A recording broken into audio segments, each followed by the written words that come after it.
이 새벽 우리에게 주신 하나님 말씀은 출애굽기 4장 18절에서 31절까지의 말씀입니다. 출애굽기 4장 18절에서 31절까지의 말씀입니다.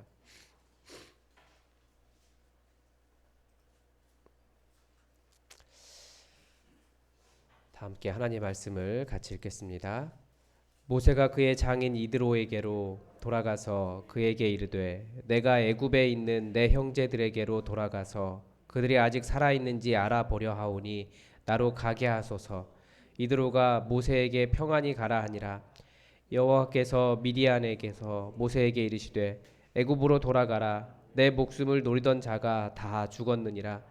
모세가 그의 아내와 아들들을 나귀에 태우고 애굽으로 돌아가는데 모세가 하나님의 지팡이를 손에 잡았더라. 여호와께서 모세에게 이르시되 내가 애굽으로 돌아가거든 내가 내 손에 준 이적을 바로 앞에서 다 행하라.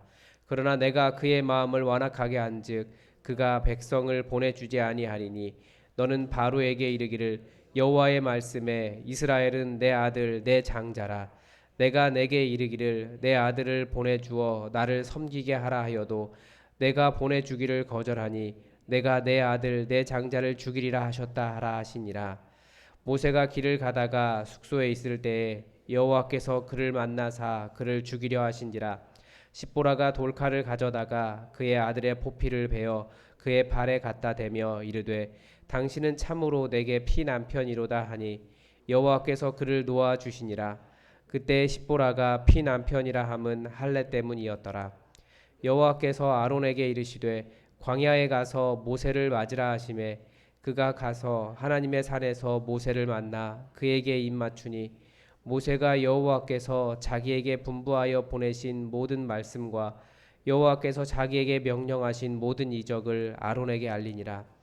모세와 아론이 가서 이스라엘 자손의 모든 장로를 모으고 아론이 여호와께서 모세에게 이르신 모든 말씀을 전하고 그 백성 앞에서 이적을 행하니 백성이 믿으며 여호와께서 이스라엘 자손을 찾으시고 그들의 고난을 살피셨다 함을 듣고 머리 숙여 경배하였더라.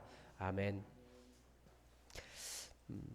여러분 우리가 성경을 볼 때 어떤 관점으로 보아야 될까요? 계속 말씀드리지만 하나님께서 우리를 너무나 사랑하신다라고 하시는 흔적들이 이 성경 안에 담겨져 있습니다. 특별히 포로로 잡혀갔던 이스라엘이라고 하는 포로로 잡혀갔던 그 상황을 항상 기억하면서 읽으셔야 됩니다.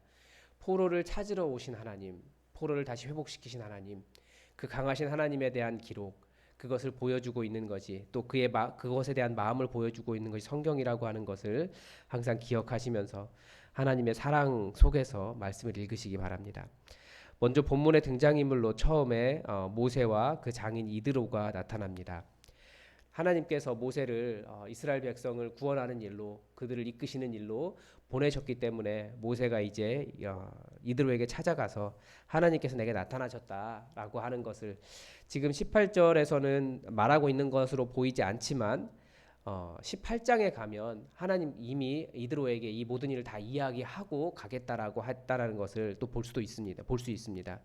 그래서 내 형제에게로 돌아가겠다라고 해서 자신의 가족들을 잊지 않았다라고 하는 것을 또 그 오랜 시간을 통해서 한 40년 가까이 지났지만 잊지 않았다라는 것을 보여줍니다. 그래서 이드로가 모세에게 평안히 가라라고 말하는데 이게 왜 중요하냐면 이 미디안 그 유대인들 그 유목민들이죠. 유목민들은 가족이 매우 중요한 사람들이었습니다. 가족이 잘 떨어지지도 않았고 끝까지 가족을 책임지는 사람이었기 때문에 가족과 분리되는 일을 이렇게 할 수 있도록 허락을 해준 겁니다. 그리고 단락이 나뉘죠. 지금 굉장히 많은 단락이 짧게 이렇게 들어 있습니다. 그리고 19절부터 이제 또 여호와께서 이번에 다시 한번 사명을 확인을 시키십니다. 그러면서 미디안에서 너의 목숨을 찾던 그 미디안에서 이런 말씀을 하신 거죠. 네 목숨을 찾던 사람들이 다 죽었고 그래서 돌아가라라고 하시는데 하나님께서 반대로 어제도 보았지만 그 메마른 지팡이와 같은 자기의 인생이지만 반대로 생각하면 하나님께서 그의 생명을 그때까지 지켜 보호하셨던 겁니다. 목숨을 노리던 자들이 애굽에 살아 있었기 때문에, 애굽으로 가면 죽기 때문에 하나님께서 그를 보호하고 계셨다라고 말씀을 가르쳐 주고 있습니다. 그래서 우리가 보기에는 메마른 인생이 되었고 80의 할아버지가 되었고 아무것도 아닌 인생이 된 것처럼 너무나 초라해 보이는 인생이었지만, 반대로 하나님은 그를 계속 지켜서 보호하고 계셨다라는 거예요. 그의 생명을. 그래서 우리는 다 알지 못해요. 바로처럼, 아니 모세처럼 지팡이 바라보면서 내 인생 왜 이러지 라고 생각할 수 있지만, 하나님의 보호하심, 하나님의 사랑은, 우리가 알지 못하는 그 사랑은 계속해서 모세를 한 번도 떠난 적이 없다라는 거죠. 건지시고 그를 교육시키시고 또 보호하시고 이때까지 하나님께 지키셨다라는 것 볼 수 있고, 그래서 결국은 그가 다시 그 땅으로 돌아갈 때 하나님의 지팡이, 자기를 초라하게 만드는 것처럼 보였던 그 지팡이가 다 늙어서 이제 그것을 의지해야 될 것처럼 보였지만, 정말 하나님을 제대로 의지할 수 있게 하는 하나님의 지팡이가 되어서 하나님의 지팡이를 들고 애굽 땅으로 돌아갈 수 있도록 하나님께서 은혜를 주셨다라는 것을 돌아가면서야 하나님께서 다시 그에게 말씀해 주셨습니다. 그리고 21절에서는 그러면서 다시 한번 사명을 확인시켜 주시죠. 바로 앞에 서야 된다라는 거죠. 다 바로 앞에 서야 되고, 또 그렇게 하나님의 역사를 보여주어도, 기적을 보여주어도 역시 그가 그 백성을 보내주지 않을 것이라는 겁니다. 그만큼 세상은 하나님을 보아도 순종하지 않는 것이 세상입니다. 이미 예수님 우리에게 오셨지만, 그리고 부활도 하셨지만 여전히 이 땅은 다 성취되지 않은 하나님의 나라입니다. 그래서 우리에게 이 하나님의 일을 이루어야 될 사명이 있다라는 것을 다시금 발견할 수 있습니다.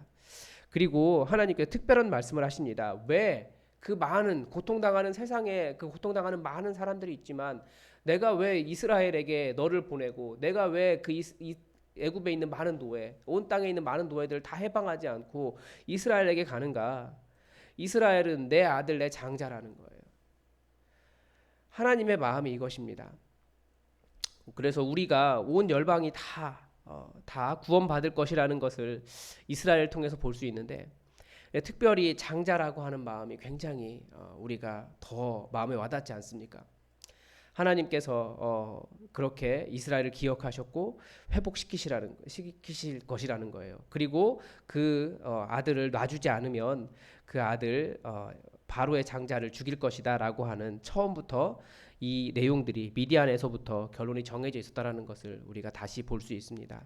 그래서 하나님께서 고난당하는 하나님의 백성에게 찾아가셔서 하나님의 그 아들을 그냥 단순히 어떤 민족, 어떤 나라를 이루기 위해서 그것이 아니라 하나님께서 내 아들을 찾아야겠다라고 하시는 그런 마음이라는 것을 우리가 다시 볼 수 있습니다.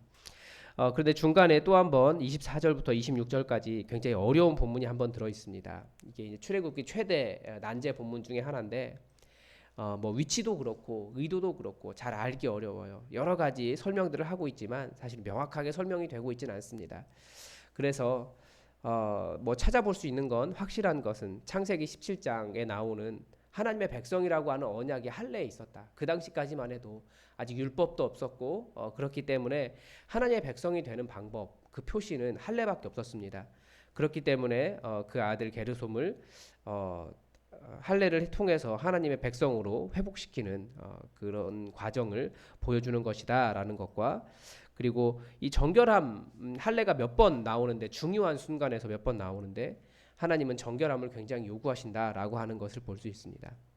그리고 수요 예배 때 출애굽기 강의하면서 당신은 참으로 내게 피난편이로다라고 하는 표현이 이 결혼 서약문이라고 말씀을 드렸습니다. 고대 결혼 서약문으로 당신은 나와 피를 나눈 나의 배우자입니다라고 하는 그런 고백이었는데, 그 어떤 상황 속에서도 이게 끊어지지 않는다라고 하는 그 관계를 보여주는 것이라고 말씀을 드렸습니다.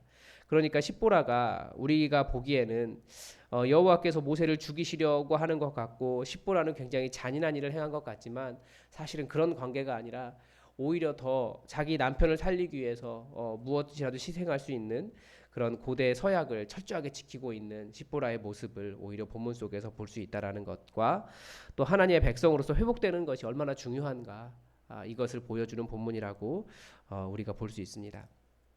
그리고 이제 27절, 28절을 통해서 하나님께서 아론을 또 하나님의 산에 부르시는 것을 볼 수 있습니다. 그러니까 미디안으로 모세가 가겠다라고 하는 과정이 있고, 그리고 그 중간에 하나님의 산에서 만난 겁니다. 하나님의 산이 호렙산이잖아요. 그러니까 애굽 땅에서 호렙산으로 와서 같이 만나서 가고 있다라는 것을 또 볼 수 있습니다. 그러면서 아론도 하나님의 산에 도달했다라고 해서 계속해서 이스라엘 민족의 2인자였던 아론의 중요성, 아론의 일들에 대해서도 그도 하나님의 사람으로 부름받은 것이다라고 하는 것을 본문을 통해서 가르쳐 줍니다.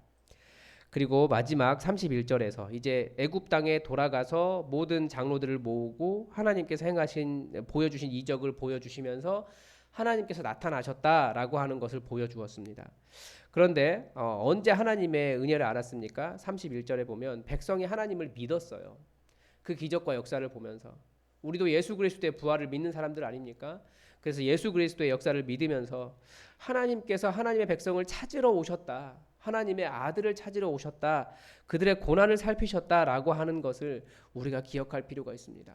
하나님은 계속해서 고난당한 하나님의 백성에게 찾아가시는 분이에요. 예수님께서 이미 오셨기 때문에 우리는 우리 삶에 아무런 어려움이 없기를 바라지만 여전히 우리 삶의 문제들은 아직 임하지 않은 하나님의 나라 이것처럼 계속해서 노예와 같은 삶을 살아갑니다. 그런데 고난 가운데 부르짖는 그 백성을 하나님께서 기억하시고 구원자를 보내시고 결국은 그들을 구원하시는 일이 하나님의 일이라는 것을 우리가 기억할 필요가 있습니다. 그래서 하나님은 오시는 분이고 그렇게 아무리 그렇지만 하나님의 역사를 보여준다고 할지라도 바로가 그 이스라엘 백성들을 쉽게 놔주지 않아요. 그래서 점점 더 우리가 하나님의 역사를 경험할 필요가 있고 더 강력하게 기도할 필요가 있습니다. 그래서 우리가 결국은 우리를 찾으러 오시는 하나님의 그 역사를 보는 그런 구원의 역사를 경험하는 인생이 되기를 바랍니다. 오늘도 말씀을 함께 묵상하시길 바랍니다.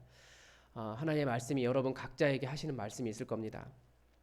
그래서 성경을 읽은 만큼 눈을 감고 깊이 묵상하십시오. 성령님께서 내 안에 하시는 말씀이 있습니다. 그 음성 듣는 것이 필요합니다. 그 음성을 드러내야 됩니다. 그래서 본문에서 발견하는 하나님 나라가 무엇인가? 하나님 나라의 일이 계속해서 이루어지고 있거든요. 하나님께서 주권을 가지고 계시고 또 우리는 하나님의 장자로서 또 하나님의 아들로서 하나님의 백성으로서 하나님의 땅으로서 어떻게 살아야 하는가? 어떤 말씀을 하시는가 기억하시고 또 하나님 나라 확장을 위해서 하나님 나라가 어떻게 펼쳐질지 오늘 깨달은 것 우리가 함께 같이 무엇을 깨달아야 되는지를 한번 보시기 바랍니다.